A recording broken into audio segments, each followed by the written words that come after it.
গাইছ এটা কথা শুনি বহুত বেয়া লাগছি কি অসমৰ পৰা 23টা হাতী আম্বানী চিৰিয়াখানাক যাই আছে মানে গৈছে আৰু মানে এটা কথা বেয়া লাগে যে আমি ভৱিষ্যত প্ৰজন্মক আমি কি দেখুৱাম যে অসমত এই আছিল এটা টাইমত অসমত এই আছিল গড় আছিল কিবা আছিল কিয় কৰি আছে বা কিয় এনেকুৱা অসম চৰকাৰে কৰিছে আমি নাজানো কিন্তু এটা কথা বেয়া লাগে যে এইবোৰ কৰিলে আমাৰ ভৱিষ্যতটো কেনেকুৱা হ'ব সেইটোৰ কাৰণে মানে বেয়া লাগে কিবা এটা ৰিকুৱেষ্ট কৰিছো অসম চৰকাৰক যাতে এনেকুৱা ভুল আৰু নেক্সট টাইম মানে কি আৰু মানে নকৰিলে ভাল আৰু যাতে আমিও দেখুৱাব পাৰো যে ভৱিষ্যত প্ৰজন্ম যে আমাৰ অসমত ইমানখিনি সম্পদ আছিল সম্পদ ন এইবোৰ আমাৰ দিয়ক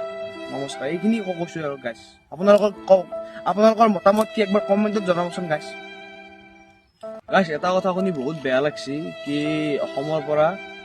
23টা হাতী আম্বানী চিৰিয়াখানাক যাই আছে মানে গৈছে আৰু মানে এটা কথা বেয়া লাগে যে আমি ভৱিষ্যত প্ৰজন্মক আমি কি দেখুৱাম যে অসমত এই আছিল এটা টাইমত অসমত এই আছিল গড় আছিল কিবা আছিল কিয় কৰি আছে বা কিয় এনেকুৱা অসম চৰকাৰে কৰিছে আমি নাজানো কিন্তু এটা কথা বেয়া লাগে যে এইবোৰ কৰিলে আমাৰ ভৱিষ্যতটো কেনেকুৱা হ'ব সেইটোৰ কাৰণে মানে বেয়া লাগে কিবা এটা ৰিকুৱেষ্ট কৰিছো অসম চৰকাৰক যাতে এনেকুৱা ভুল আৰু নেক্সট টাইম মানে কি আৰু মানে নকৰিলে ভাল আৰু যাতে আমিও দেখুৱাব পাৰো যে ভৱিষ্যত প্ৰজন্ম যে আমাৰ অসমত ইমানখিনি সম্পদ আছিল সম্পদ ন এইবোৰ আমাৰ দিয়ক নমস্কাৰ এইখিনি কৈছো আৰু গাইছ আপোনালোকৰ মতামত কি একবাৰ